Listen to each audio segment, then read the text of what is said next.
Welcome to the presentation of the Module 1 Protecting Your Devices, which is part of the Safety Competence area. Here you will find the content for this module.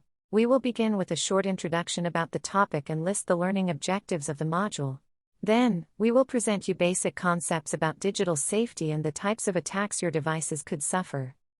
Afterwards, we will suggest you some tools to be incorporated in your digital habits so you can protect your devices. Nowadays, the use of digital devices in our daily activities is taken for granted.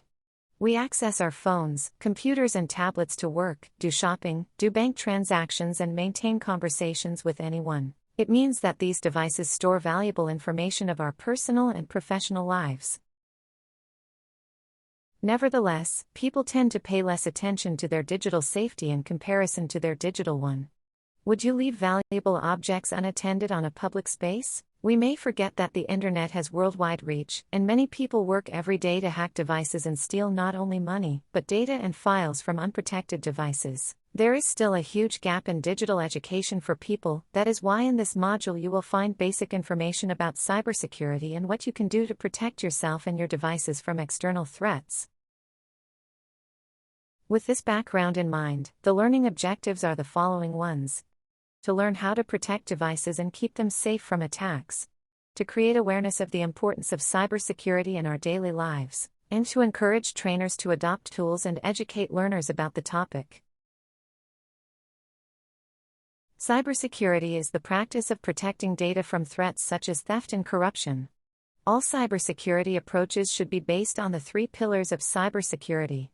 These are people, processes and technology. Good cybersecurity practice requires someone who is familiar with the procedures and able to put them in practice, a clear process that defines what is expected of them, and the right technology so that they can follow this process. What is social engineering?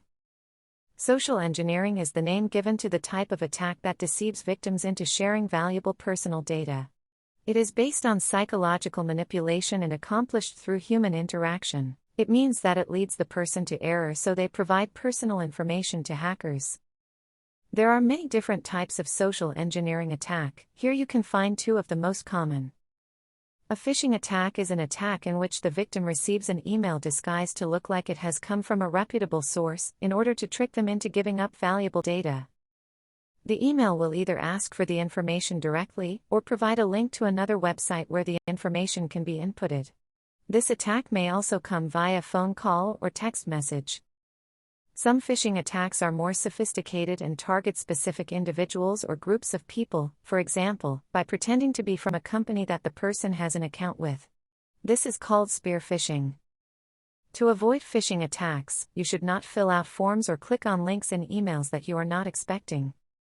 A pharming attack is an attack in which malware redirects the victim to a malicious version of a website.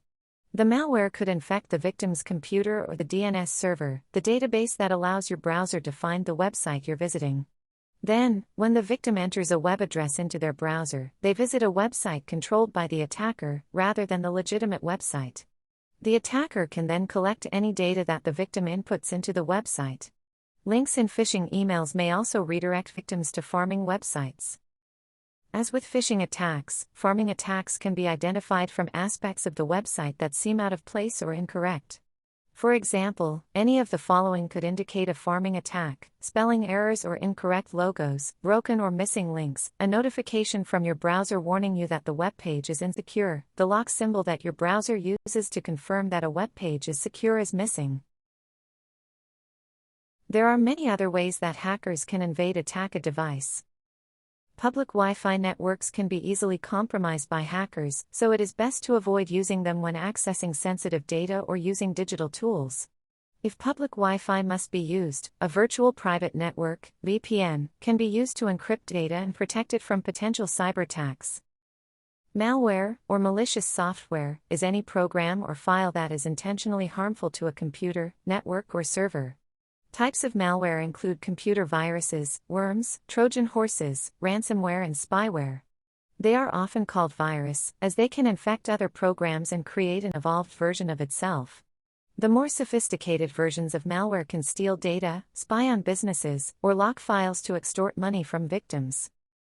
USB flash drives are often used to transport files, so they connect to lots of different devices. If the user plugs their USB drive into an infected computer, the malware could spread to their USB drive, and their USB drive would then be a host to the malware. Their USB drive would then infect every computer it connects with subsequently. The problem is made worse in that we often instruct computers to allow USB drives to run automatically, which enables the malware to spread.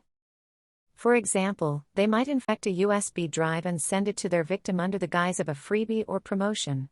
Alternatively, they might leave it lying around in a public space in the hope that someone will find it and plug it into their device, either to use it or to find its owner. Understanding the risks and consequences of data breaches and cyber attacks is an essential first step in ensuring data safety and digital tools. Here are some of the most common consequences of cyber attacks: loss of sensitive data or intellectual property, damage to reputation and loss of trust, legal and regulatory fines, disruption of business operations and productivity, and financial losses. In the next slides, we will propose 3 different measures that can be taken from you in order to protect your devices from invasions. They are the two-factor authentication, the use of biometric systems that are often present in your devices, and the use of antivirus software. Two-factor authentication, or 2FA, is a method of verifying a user, in which the user must present 2 forms of proof of their identity. For example, the user might have to submit a password and a code sent via text message or generated on a token. Alternatively, the user might have to scan their fingerprint and answer a security question. An authentication method is only considered 2FA if the user needs to provide information from 2 categories. For example, having to provide 2 passwords would not count as 2FA. 2FA systems are generally more secure than 1FA, one-factor authentication systems, because hacking them requires more effort. Instead of stealing one type of credential, an attacker would need to steal 2. In addition, the weaknesses of one form of authentication can be mitigated by another form. While a 2FA system is stronger than a 1FA system, it is not perfectly secure, as 2FA can be implemented poorly. As the pillars of cybersecurity mentioned above, good cybersecurity practice includes all 3 pillars. If the person does not implement the process correctly, it is not going to work. One of the examples to that is if both forms of authentication are on the same device, then an attacker could hack that device and therefore both credentials. Here you can find some types of authentication methods. Hardware tokens. These can be given to employees in order to produce security codes every few seconds. It is also adopted by banks in order to allow customers to approve online transactions. Push notifications. With no need of password, it will send a message to your phone so you can accept or deny access. It is also commonly used by banks and public services in some countries. SMS verification. A message will be sent to the trusted phone number with a one-time use code to have access. Usually available to access emails and social media accounts. Voice-based authentication. Like the push notification, but in this case, a voice will ask you for a way to identify yourself. The other tool that can easily be adopted is the biometric identification. These systems use unique biological characteristics as authenticators. Some examples of biological characteristics used as biometric data include fingerprints, iris/retina patterns, facial features, and voice patterns. Biometric data has several advantages over passwords.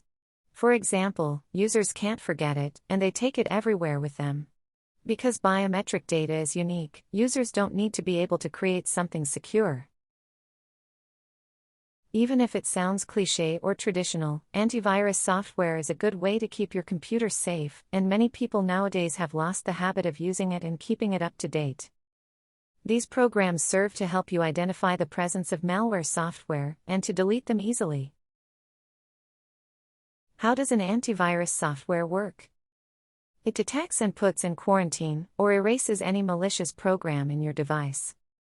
It keeps getting updates with the latest information about new threats. It allows you to do a full scan in your device whenever you want in order to find possible malwares. The utilization of digital tools has its pros and cons, as everything in life. We must keep learning how to get the best of them by exploring their possibilities and ensuring our own safety. Thank you very much for your attention.